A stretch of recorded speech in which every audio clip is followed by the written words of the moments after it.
Hello বন্ধুরা, আজকে আমি এই ভিডিওতে আপনাদেরকে দেখাবো কিভাবে ROR সার্টিফাইড জমির পর্চা ডাউনলোড করবেন।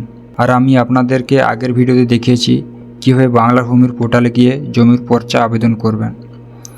তো এই আবেদন করার পরে কিভাবে ডাউনলোড করবেন সেটা আপনাদের আমি এই ভিডিওতে দেখাবো।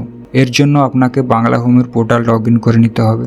লগ ইন করার পরে আপনি সিটিজেন সার্ভিসে যাবেন। সিটিজেন সার্ভিসে ক্লিক করার পরে এর নিচে দেখবেন GRN সার্চ বলে লেখা আছে, সেই GRN সার্চে ক্লিক করবেন। করার পরে একটি পেজ আসবে, এই পেজে দেখবেন রিকোয়েস্ট টাইপ লেখা আছে, এই রিকোয়েস্ট টাইপে ক্লিক করবেন। ক্লিক করার পরে নিচে দেখবেন ROR/PI/MAP,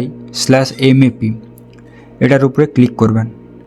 এরপরে যেটা করতে হবে, আমি আপনাদেরকে আগের ভিডিওতে পর্চা অ্যাপ্লাই করার পরে যে GRN নাম্বার আর অ্যাপ্লিকেশান নাম্বার লিখে রাখতে বলেছিলাম বা ফটো তুলে রাখতে বলেছিলাম, এখন সেই GRN নম্বরটি এখানে বসাবেন। এটা বসানোর পরে নিচে অ্যাপ্লিকেশান নাম্বারটি বসিয়ে দেবেন। তার নিচে দেখবেন ক্যাপচার কোড দেওয়া আছে, সেটা দেখে দেখে ঠিকমতো বসিয়ে দিবেন। দেওয়ার পরে সাবমিটে ক্লিক করবেন। ক্লিক করার পরে দেখবেন ডান দিকের ফর্মগুলো ফিল আপ হয়ে গেছে। এরপরে কন্টিনিউ বাটনে ক্লিক করে ওকে করে দিবেন।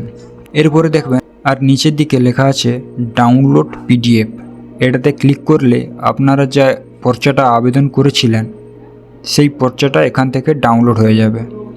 আর এইভাবে আপনারা জমির পর্চা, যে কেউর জমির পর্চা আপনারা এখান থেকে ডাউনলোড করতে পারবেন। আর আমার এই ভিডিওটি যদি আপনাদের ভালো লেগে থাকে তাহলে চ্যানেলটি সাবস্ক্রাইব করে বন্ধুদের সাথে শেয়ার করতে ভুলবেন না।